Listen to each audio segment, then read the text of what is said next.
Hello, everyone. Welcome back to the CCO Follow podcast. This is our final episode talking about baptisms and the idea of baptism. And Travis and I really just wanted to get together today to have we did this once before, just us, but it's kind of a unique time because I feel like now we get to talk about some of the things that we, looking back on the past episodes, some of those important details or things that we, took away from each individual episode and kind of talk more conversationally, I guess, about those. It's a highlight reel. Yeah, exactly. A highlight reel. It's important to note that this podcast is being released. It's Good Friday. So if you're watching this on the day of release, it's Good Friday. And so happy Good Friday. It always feels weird to say happy Good Friday on Good Friday, but it is a happy thing. It's a good thing. It is. I always think of that comic. I think it was, you guys know, newspaper comics. there was the one of the, it was like, I think it was called BC. It was it was like older one. And there was always there was this person who was sad, and they say, "Hey, why are you sad?" He's like, "Well, they crucified my Lord on this day." And he's like, "Well, how would you feel if someone died in your place to take away your sins so you could live forever with God and have the peace and righteousness that only He can give?" They say, "Well, I feel pretty good." He says, "Have a nice day," and walks away. And that's why it's called Friday. Good Friday. Exactly. Yeah. And so that's kind of cool because we've. Not that we didn't plan this. We kind of planned it. Kind of did. Well, but, we're talking about baptisms. It's Good Friday, and, Sunday's going to be Easter. Sunday's coming. And then the next week is April 7th. It's when we are baptizing. And so that is, why did we do that? Why is that important? Well, because we feel like going through this month, preparing us for following Jesus, so to speak, and then getting baptized. We think it's important that, after Easter, so many people can hear the gospel, maybe for the first time ever on Easter and through Good Friday and Easter. And it's, we want to be prepared for what that means, because if somebody says, I get it, I want to give my life to Christ on today or on Easter, it's like, okay, let's get baptized then. And I think that's really cool. I think it's really exciting. Travis, what over the course of this month, we've talked a lot about things. What really stood out to you the most? The most? That's a lot of things. The community involvement part was probably one of my favorite parts. Baptism, it signifies death, burial, and resurrection, but it also signifies being brought into the church community, the capital C church. And we talked about that some on that episode about community involvement. But I think the Christian life so often just, especially in our Americanized version of Christianity, becomes so individualistic that we get so many problems in our lives that would simply be erased if we were simply just in community more. Yeah. And there's so many benefits we don't gain.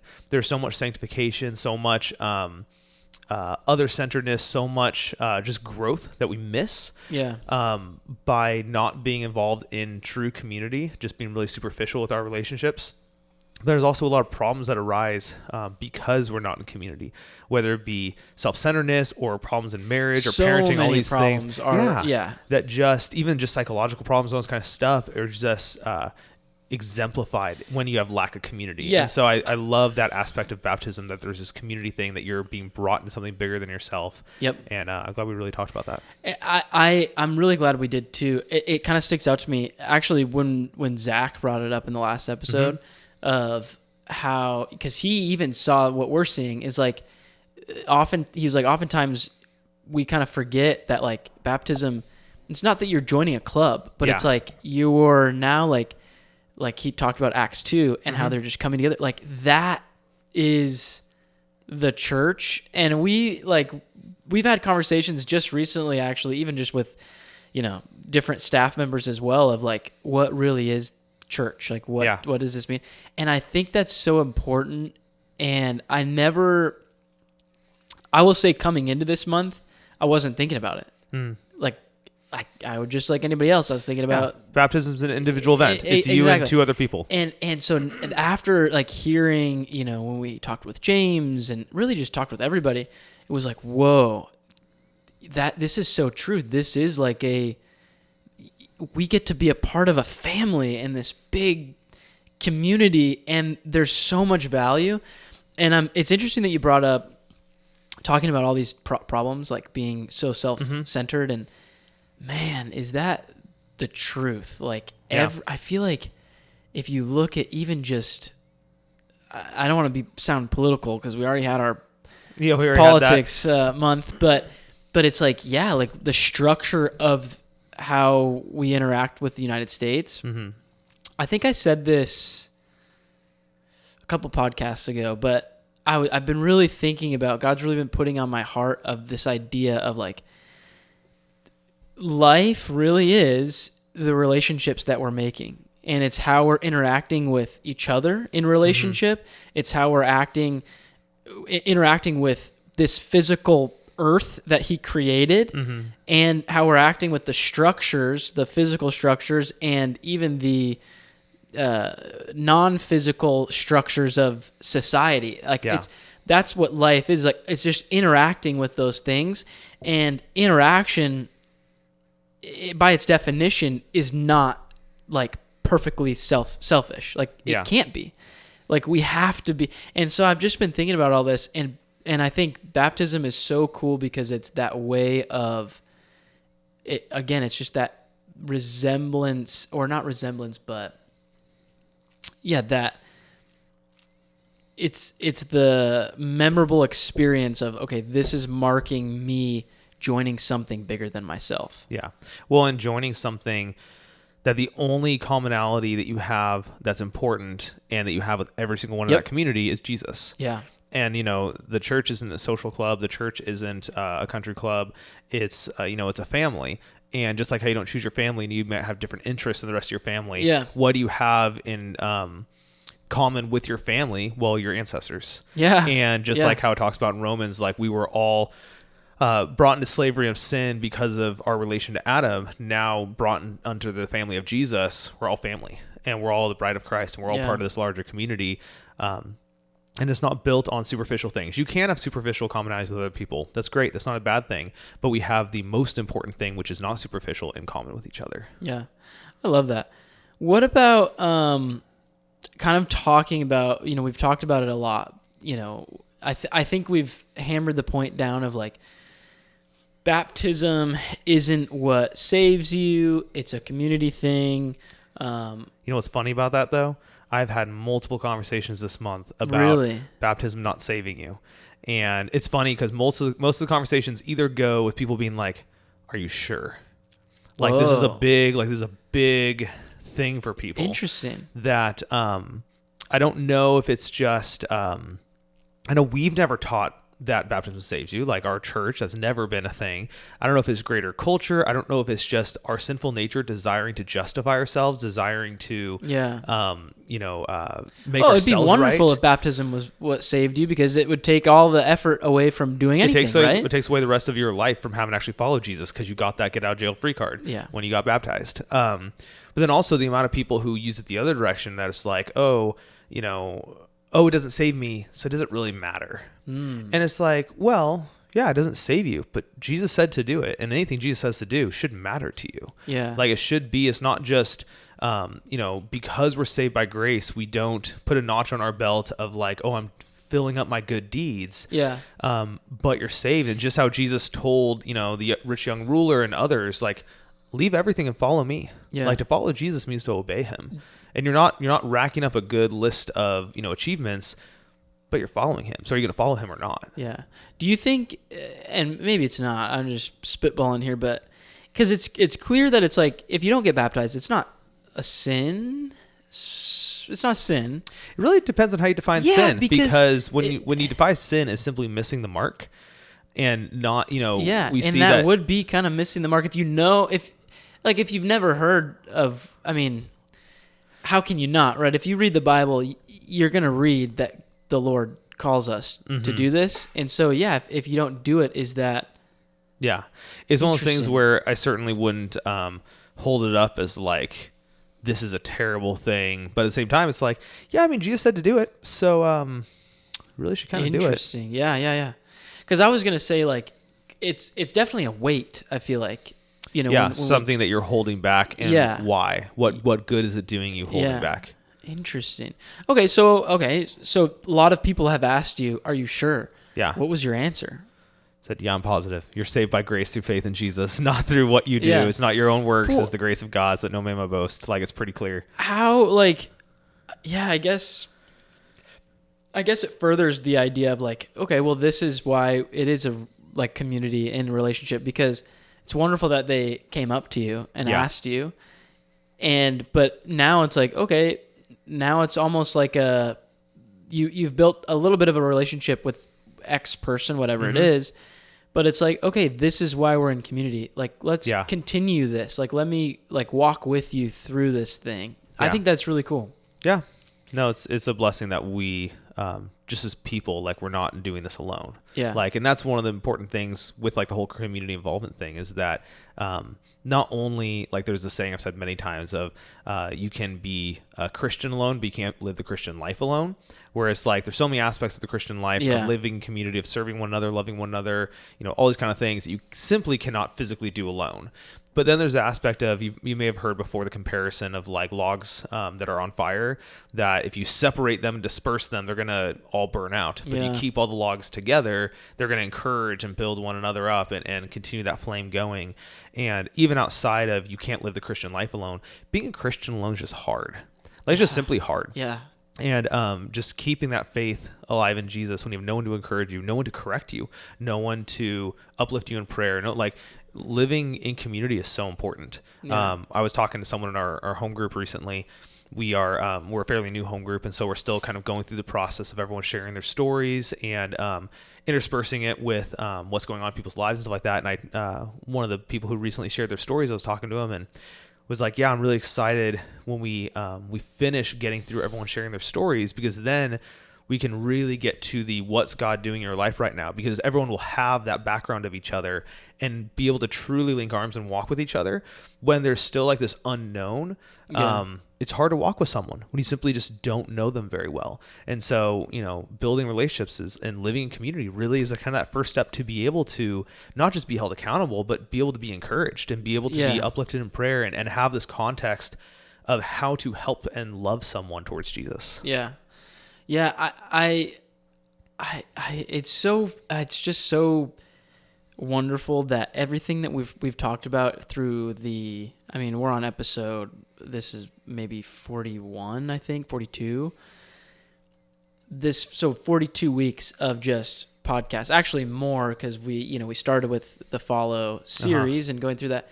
Everything we talk about always ends with Jesus and community. Like it's just so a part of this life that he designed. Like God designed this from the beginning. Yeah, for us to not live alone. Yeah, and if that is the theme of this episode, or even just, most episodes. I mean, when we say follow, it's like follow is part. You have to be in community. Like, we're all following together, and that's kind of why we say, like, follow us. Like, help, follow us as join we follow us Jesus. as we follow Jesus. Yeah, I love it. Community is so important. One of the things that I was interested, or kind of piqued my interest, was, and we really briefly talked about it with Zach in the last episode, this idea of like, it takes a cost, like count the cost. And even baptism, when we give our life to Christ, we've talked about it before, John's been on the stage talking about it, of just count the cost. Yeah. Because it costs to follow Jesus. Yeah. But part of that is when we obey Jesus, everything that we obey Jesus in and do, there's a cost associated with it. And baptism, there's a cost to it. For us in America, it looks different than it might look in other countries, a closed country or whatever it is. But there's a cost to it. And I remember kind of thinking about the Acts 2, the beginning of the church, those people, and by getting baptized, it was like a target, boom, right on your back. Yeah. Like of literal death, like being martyred. Yeah, I mean, not immediately at first, but certainly a couple chapters later when they were going around literally murdering Christians and putting them in jail and stuff like that. And so, like, man, the courageous faith to obey the Lord and get back. It was like, I desire that for the church today, of like, if you are getting baptized, like, that's courageous. It's courageous faith to do so, because you might lose friends. You might lose, heck, you might even lose your job. I mean, I feel like it's getting pretty close to that. I don't know. I mean, what do you think about it? The whole counting the cost of baptism. Yeah, I mean, we certainly have less experiences of counting the cost of baptism than other countries do. I think most people don't actually have a usually massive cost with baptism, though they certainly have a cost with following Jesus. Like in our country, most people will not have their families abandon them or hold a funeral for them if they're baptized. In other countries, that certainly happens. Most jobs will not simply let you go because you got baptized, though in other countries it certainly happens. You won't be, fearing for your life, but there is certainly a cost that you count when you accept Jesus. All those things said could absolutely happen in the United States. There's even people who in the United States who's like, it's not like they were going to get fired from their job, but they were like, I can't do this job if I'm a Christian. One of my good buddies. Yeah. And so, I mean, there's certainly that kind of cost. I think the cost maybe you incur in the United States for baptism would be maybe the cost of, like you're saying, friendships who are just like, you're all about Jesus now, and I don't like that. Or maybe just like potential embarrassment, which I think sometimes we downplay of just like, that's not a real cost. And it's like, well, if it feels real, that's all that really matters. It's kind of a placebo effect. Like if it works, doesn't matter if it's there or not. Like it may not be physical harm, but perceived pain and real pain are exactly the same. You know what I mean? Whether we like it or not. One might seem more, pathetic maybe, but it's just as real and it hurts just as much. Yeah. And so I think with baptism, you can certainly have a lot of fear tied with it, a lot of questioning tied with it, a lot of doubting tied with it, that you have to essentially count, and not to diminish the counting of the cost. I mean, Jesus makes very clear. He even says to count the cost before you build a tower, before you go to war, before you follow him. But to put it in like real perspective, which in some ways makes it sound diminished, but it's just because of the perspective it is. Yeah.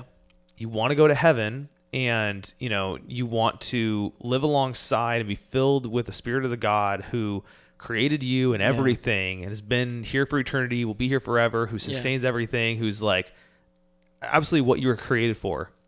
Or do you essentially want to eat garbage the rest of your life, live completely abandoned, live without purpose, live without meaning, live without fulfillment, live hollow, essentially, in many ways? Which one?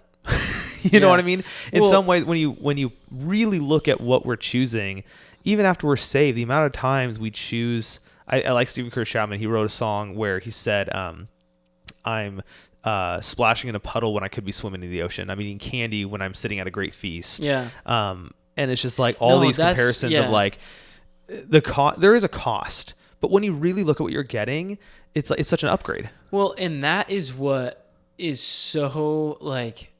When you realize that, like when you're counting that thing and you realize, I am so weak, I am eating candy when I could be, having a feast. Like I am, like why? Like, and you come to that. We choose lesser things all the time. And when you realize that, and you like, and then that's when you realize, oh, this is why Jesus came.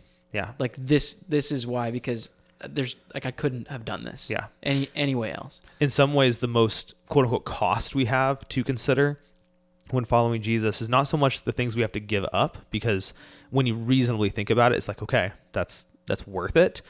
But to be prepared that life is a battleground, not a playground. Yeah. And the idea that spiritual warfare is real, that our flesh is real, that the world is real, and that these things will make it harder for us to follow Jesus, and to essentially count the future cost of being like, I'm going to have opposition. Yeah. And I'm going to seek Jesus in that opposition and ask him to lead me through it.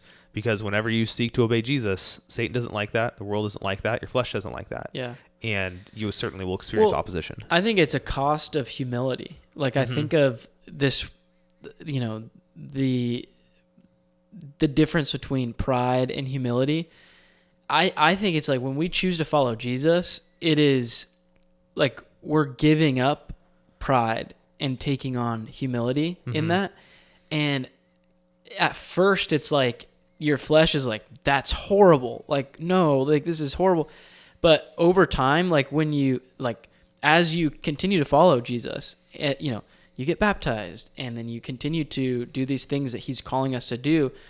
Each time that we do those things, it's putting on humility. Yeah, it's a hit to your ego. And it's hit to your ego. But every time you do that, it's like humility is like so much more valuable each and every time. It's the same value, but it's just this, it's like, I don't know, you talk about it a lot, but like the whole like eating your vegetables kind of thing. I talk about that a lot. I think you do. Maybe you don't. I don't know, but somebody in my life does. And it's like it gets easier over time. And that's not me. And yeah, that's funny. It gets easier like veggies, so over time. Well, it's funny. Yeah, your protein bar fell out of your pocket last episode. I know, right? Too. If you caught that, you might go back. You get a special prize. But yeah, it's like it's not that it gets easier over time. It's you crave. It's kind of like a craving. You start craving it, and I feel like humility is the same way. It's so opposite to the world, and especially when the world is like literally filled with pride. Yeah, it's like it hurts. It doesn't feel good, but then it's like, wow, it's almost enjoyable to an effect. I don't know how to describe it. It's like putting on humility is enjoyable. Well, there's certainly a reason why God said in my prophet that what does the Lord require of you but to do justly, love mercy, walk humbly with your God. That humility really requires that we're looking at God, not ourselves. Yeah. That you're not going to gain humility by staring at yourself or thinking poorly of yourself. You're going to gain humility by looking at God and looking to him.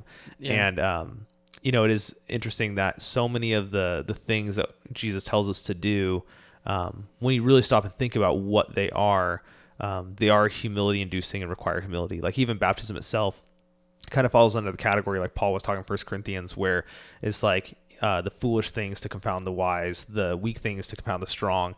Baptism is kind of an odd symbol that, you're not even the one baptizing yourself. Someone else is putting you under and picking you up.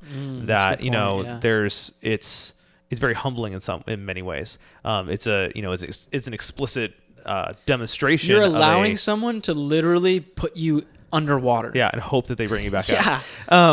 But I mean, and the whole demonstration is about someone else dying for you and rising again for you, not something you could do on your own.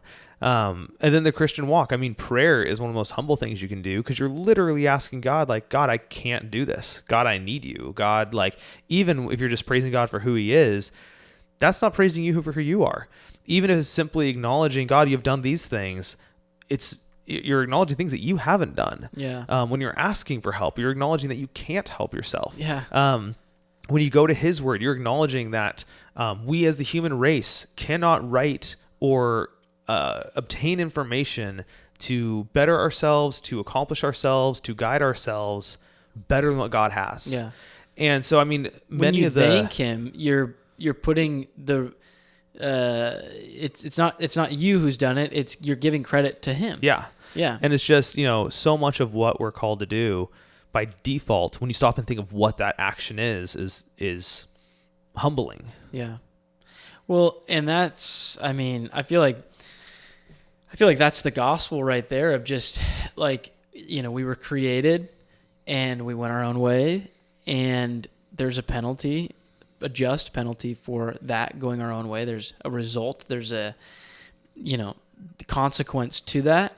And it means going away from God. Mm-hmm. And he loves us enough, so much so that he says, no, I don't want you to be apart from me. I want you to be in me and with me. And so he sent Jesus to, this is what we're celebrating today, is to literally take on all of that just consequence penalty on himself to give us life through him as he rises again and rules on the throne. I mean, it's such like, I never ever want to become numb to that, because in doing so, the only way that I would become numb to that is if I stop walking humbly and I take things onto and I just even the pride of being like, oh, I've moved on from that. Yeah. Like Jesus, wiped my slate clean, but now it's up to me to do this thing or that thing. Exactly. Well, that's a good point. Like, it's so easy to say, oh, I got saved, I got baptized, I celebrated, and now I got to do all these different things. Yeah. And it's like, wait a minute, each and every day, like every breath in your lungs is a gift. Yeah, that's good. So what else stood out to you? Talking with, who did we talk with? We talked with James, Zach, with that Dallas, Dallas. Pat. Yeah, Dallas. Oh, Pat. Yeah, Pat's 4 baptisms. That was cool. That was interesting. What were some things that stood out to you, in the past couple episodes that? I knew that the infant baptism and sprinkling were things that groups did. Oh, yeah. But it was interesting being reminded how prevalent it is in society. I mean, with Zach talking about how basically all of England sprinkles. Yeah, that was kind of mind-blowing for me. And then to have 2 out of the 4 people we talked to get baptized as infants, was super like, oh yeah, like this really is a prevalent thing. And again, it's not like, oh, they're not saved because they did that or whatever. And it's not saying, because again, this is just an outward expression of inward change. So none of that matters. We're not, but it is interesting that essentially all of Europe, and obviously it's an exaggeration, there's plenty of people who baptize differently, but, and then many other denominations, they're missing the whole imagery of baptism. Yeah. And it almost makes me like, wonder, that's the whole reason. Yeah, it does make me wonder how so many of them, not from a top down, well, this is what the sprinkling means, but I mean on an individual level, the ones who are doing the baptizing, like it'd be so interesting to talk to them and be like, so, what do you believe the sprinkling really represents? And what about when Paul says we've been baptized into his death and burial and then resurrection? Like, do you not feel like you're missing some beautiful imagery there? And like, what in your mind makes this the way we should be doing it? Yeah. And it's just interesting and a good reminder to me, especially after teaching that Wednesday, of just how much misconceptions there are, and just how many things are very clear in Scripture that we need to make sure we're holding fast to. Yeah. Not because like sometimes they're unimportant, point. like sprinkling or immersion. You're going to heaven if you believe in Jesus. Like, not that some things are uber important, but just like, we need to make sure we know our Bibles. Yeah. We need to make sure that we do such a good point. Know theology, because some of it does matter that much. It all matters. I mean, it all matters, but I'm not going to say someone's not saved because they were sprinkled baptism. Right. But what you're knowing saying, why and knowing the imagery is I think important. It's very important. We would have no idea. Like, you and I wouldn't be able to have this conversation if we weren't reading the Word. Yeah. Right? Like, if we're not founded on the Word, like, that's where we're getting all of this from. And if we did have this conversation without the Word, it wouldn't really be it'd be worth kinda, anything. Exactly. It'd be guiding blind leading the blind. Yeah. It's so important. Like, I go back to kind of the things that we talked about when we talked about studying the Bible.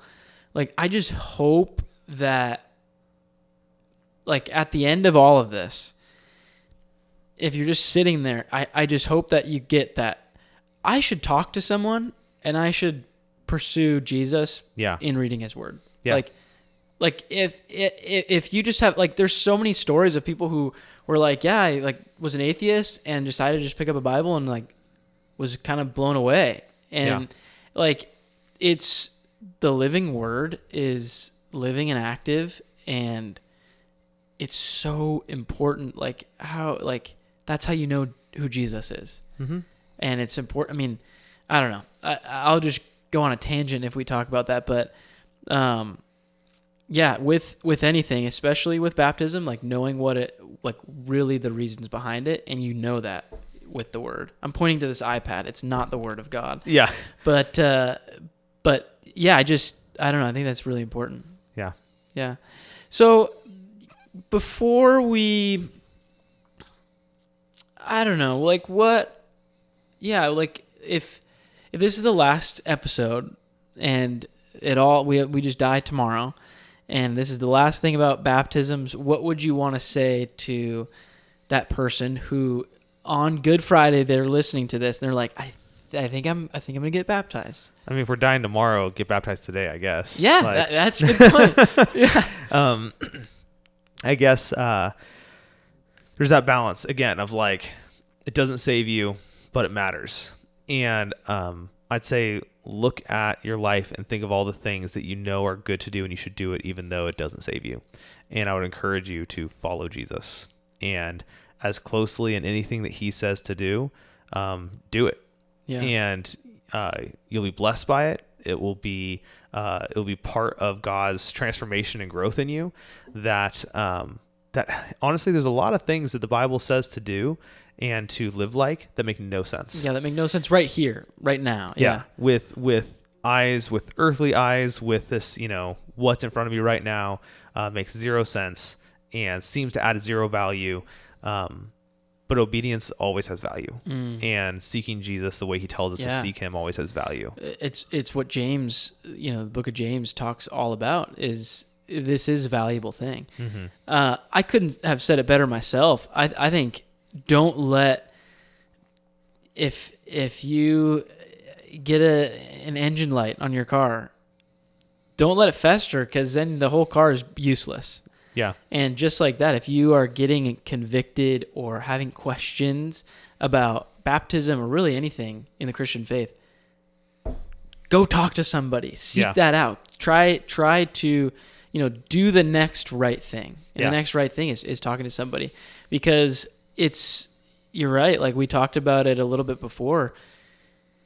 It can, like, when you get convicted about something and you are actively choosing not to follow through on that, guess what it does? It hardens your heart. Yeah. Like legitimately. Like that's real. It's absolutely true. It hardens your heart. And like I think about that with sin, especially, when we're stuck in sin and we're convicted to get out of it. It's like it's going to harden your heart in that, and that's not a good place to be. That's scary. Yeah. And the Bible talks a lot about hardening hearts and calloused hearts. Yeah. And it's never a safe place to be. Never. And so if that, like, don't let the hardening happen, seek help. It's a good place to be when you ask for help. Like asking for help is not, again, it's humbling. Yeah. It's a humbling thing. So, baptisms. Good Gonna thing. have a few soon. Yeah, and I don't know if you're gonna. You might have a couple, and maybe somebody's gonna ask you. Yeah, I'm sure Zach will be up there, and John. And I think I just really appreciate, like, for the listeners and people who are watching and joining us as we follow Jesus, like this is why we're doing it, like being able to have people like a lot of people, especially with baptism, I would have never imagined this, but a lot of people, like you're saying, have come up to me personally and been, just said, wow, that was really helpful when you talked about this or that. And it's like, wow, that's really cool. And I hope that this continues to be a value, because if we're not talking about Jesus and we're not talking about these truths, it isn't a value. But yeah, I mean, the whole basis for this podcast, Follow Jesus, was to bring up topics and to encourage people to follow Jesus. Yep. And outside of repenting and believing on the gospel, this really is the first thing to follow Jesus. Yeah. Like, you repent and believe, and he says to get baptized. And not saying that if you've believed in Jesus for a while and you haven't been baptized, that you've never obeyed Jesus, but just saying, like, this is one of the first things he says to do. Yeah. And we want to like strongly encourage you in that. And all the things we've talked about, there's always been this this thread as we talk about what episodes to do and what to title them and what to talk about in them. It's always like, well, how can we encourage people to simply follow and obey Jesus more? Yep. And baptism is no different, where it's just like the end goal is that you'd be saved and following Jesus. And this is one of the first things that Jesus says to do when following him. Yeah. And so really encourage you, if that's not something you have done, that you would do it. And I'm excited. I can't wait to see come Sunday morning, April 7th, how many people are going to get baptized. You don't follow the staff emails leading up to saying the list of people getting baptized? I should. But it's more fun as a surprise. Sometimes I don't, yeah. That's funny. Travis, thanks for having the conversation with me. Yeah. And thank you guys for listening, watching, joining us as we follow Jesus together.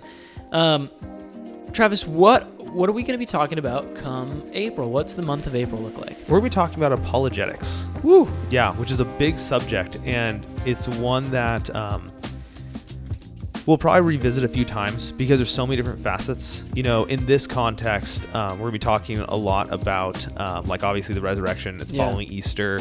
Pastor John's going to be teaching about the resurrection and how that ties into living apologetics. Proof. Yeah. And so, but for the whole month, we'll be talking about different facets of apologetics, talking to people, learning how to kind of think critically about these kind of issues and stuff like that, and just kind of an overarching thing. And then maybe in the future we'll do a month that's more a detailed and specific vein of apologetics. Yeah, I love it. Well, I'm excited for that. Definitely be on the lookout for that. And as always, God bless.